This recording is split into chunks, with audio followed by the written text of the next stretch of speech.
성공학의 거장 나폴레온 힐은 다른 사람과 연대하라고 말합니다. 스티븐 코비는 너와 내가 모두 이득을 보는 승승관계를 추구하라고 주문하고요. 마이크로소프트의 CEO 사티아 나델라는 다른 사람의 성공에 얼마나 기여했는지를 임직원의 성과 판단 기준으로 삼습니다. 그들이 한 목소리로 주장하는 말, 성공하고 싶으면 다른 사람을 성공하게 하라. 이 말엔 성공의 비밀이 담겨 있습니다. 그리고 이걸 삶에 적용한 결과는 실로 놀랍습니다. 여러분은 내일부터 전혀 다른 사람이 될 것입니다. 성공하려면 남의 성공을 도우라니 조금 의아한 이야기를 나누기에 앞서 먼저 성공을 정의할게요. 여러분은 무엇이 인생의 성공이라고 생각하시나요? 돈이 많은 것, 건강한 것, 주변 사람과 관계가 좋은 것, 아마 재력, 건강, 인간관계 이 세 가지 요소에서 만족스러운 상황을 맞이하는 걸 인생의 성공이라고 생각하실 겁니다. 다소 추상적인 성공의 정의를 하루 단위의 관점으로 바라볼게요. 하루의 성공은 무엇일까요? 무탈히 출근하고 자녀에게 별일 없고 꼬였던 일이 풀리고 상사에게 인정받고 동료와 웃으며 대화하고 퇴근 후에 운동하듯이 언제나 그랬던 것처럼 편안한 시간을 보내는 게 하루의 성공일 것입니다. 인생의 성공과 하루의 성공에는 공통점이 있는데요. 바로 내가 원하는 대로 상황이 풀리는 거죠. 부자가 되는 것과 안온한 하루를 보내는 건 모두 내가 원하는 상황, 크기는 달라도 모두 성공입니다.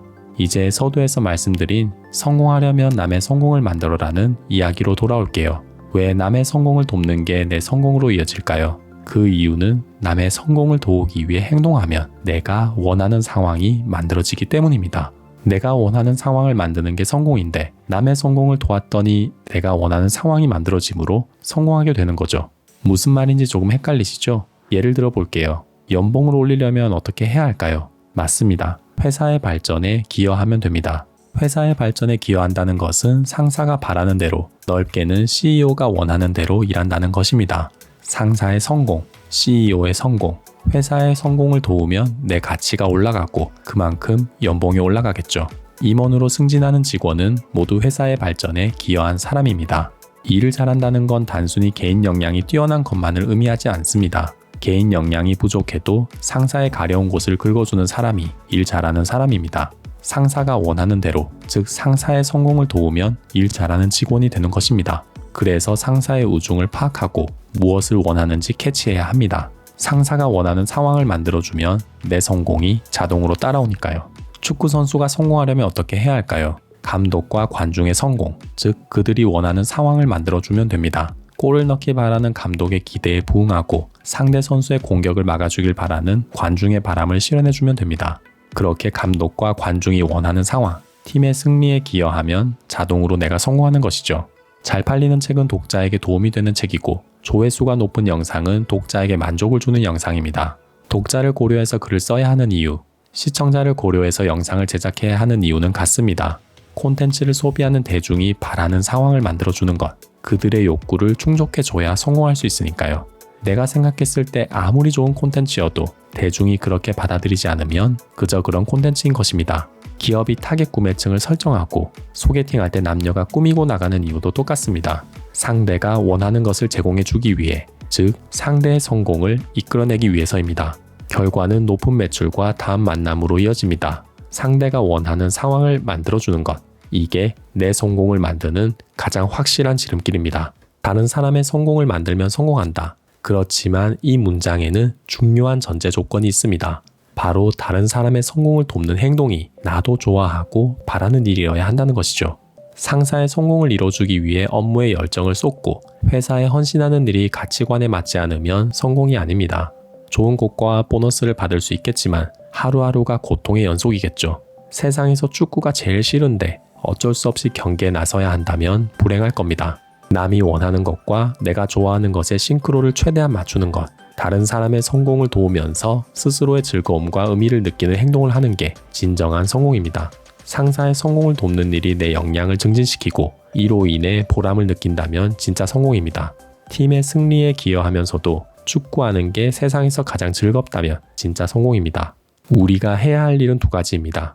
첫 번째, 내가 좋아하면서도 삶의 의미를 부여해주는 일, 평생의 업을 찾으십시오. 책을 읽고 도전하고 반복하고 사색하면서 평생의 업을 발견하세요. 이 일이라면 평생 지루하지 않게 즐길 수 있겠다. 조금 힘들어도 할만하겠다. 하루에 이 정도 시간은 투자하고 싶다 싶은 일을 찾으십시오. 두 번째, 평생의 업을 찾았다면 그 업을 타인의 성공과 연결시키세요. 예를 들어 글쓰기가 업이라면 글쓰기를 통해 남에게 도움이 되는 일을 벌리는 겁니다. 일기가 아니라 다른 사람에게 도움이 되는 글을 쓰고 공유하는 거죠. 그런데 내가 좋아하는 업을 찾기, 그 일을 타인의 성공과 연결시키기, 두 가지 방법에서 두 가지 걸림돌이 앞을 가로막습니다. 우선 내가 좋아하는 일을 어떻게 찾아야 할지 모르는 답답함이죠. 사실 이건 나만 풀 수 있는 문제입니다. 다른 사람이 조언해 줄 수 있을지언정 답을 내줄 순 없죠. 원싱의 저자 게리 켈러의 말이 도움이 됩니다. 다른 모든 것을 포기하더라도 꼭 해야만 하는 단 하나가 무엇인지 생각해 보라는 것이죠. 자문자답과 실천이 가장 좋은 방법이에요. 스스로에게 재차 질문을 던지고 정답이 아니더라도 일단 실천해보고 내게 맞는지 아닌지 탐색하는 과정. 1년의 시행착오를 거치는 게 좋아하는 업을 찾는 유일한 방법입니다. 평생의 업은 찾았는데 어떻게 타인의 성공과 연결시켜야 할지 모르는 막막함도 엄습하는데요. 초라한 역량으로 누군가를 정말 도와줄 수 있는지 긴가민가 하고요. 역행자의 저자 자청의 조언이 도움이 됩니다.